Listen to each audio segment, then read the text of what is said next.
Salut les pépites! Aujourd'hui j'ai fait du stop pour aller dans un endroit particulièrement sympa, à la rencontre d'une personne particulièrement sympa elle aussi. Je vous dis pas tout de suite qui c'est ni où je vais. Si vous débarquez, en ce moment je fais un tour de France des jeunes inspirants et engagés pour l'écologie dans leur métier.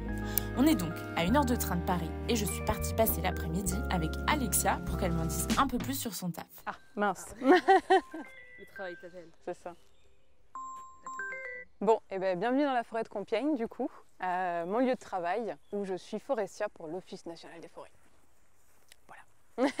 Ouais, Alexia, elle est forestière. C'est pas commun comme job et pourtant ça a un réel impact. Alors je lui ai posé la question, à quoi ça ressemble une semaine dans la vie d'une forestière? Alors, une semaine avec moi, ça va être un peu de bureau, forcément. C'est assez atypique parce qu'en fait, il pourrait arriver n'importe quoi sur la forêt où je vais devoir être présente. Donc, de l'accueil du public, une petite sortie avec des étudiants. Une partie aussi pour les plantations. On va suivre les plantations, préparer nos plantations pour les années à venir.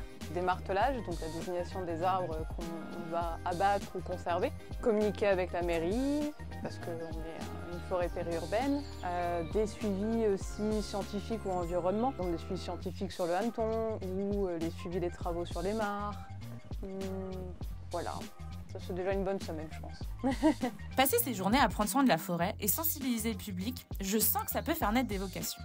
Donc j'ai demandé à Alexia comment elle a fait pour en arriver là. J'ai d'abord fait une licence en biologie et écologie et après j'ai fait un brevet de technicien supérieur en gestion forestière en 1 année, vu que j'avais déjà quelques années de formation derrière moi. Okay. Pourquoi tu as voulu aller sur le terrain? C'était une évidence d'être sur le terrain. C'était l'endroit où je me sentais bien et où je trouvais ce qui me semblait important. Comment tu te sens dans la forêt? Pourquoi tu aimes ça? C'est un écosystème qui est tellement complexe et en même temps tellement magnifique. C'est le vivant. Il y a toujours quelque chose à apprendre dans la forêt. Je pense que ça permet à ma curiosité de ne jamais être assouvie.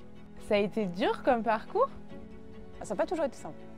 Le fait de reprendre des études à 25 ans, alors que j'avais déjà fait une licence, c'était pas simple. Mais ça se fait.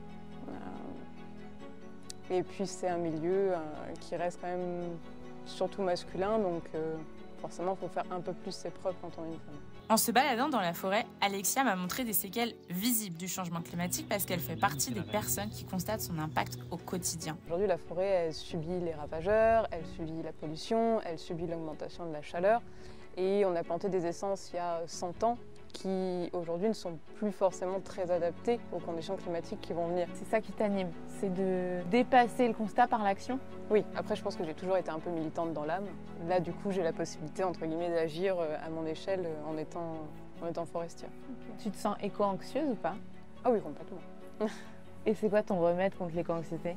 D'être dans la forêt, déjà c'est un bon remède. Il y a des vraies études en plus qui parlent de ça. Je pense que c'est de savoir que je fais ma part et d'essayer tous les jours de faire un peu mieux. Merci beaucoup Alexia d'avoir pris le temps de nous partager ton parcours. J'espère que cette vidéo vous a intéressé autant que moi. Peut-être que ça vous donnera des idées de métier, ou en tout cas ça vous donnera envie d'être vigilant la prochaine fois que vous allez en forêt. Si ça vous intéresse, je vous dis à la semaine prochaine pour une nouvelle vidéo inspirante en partenariat avec l'ADEME.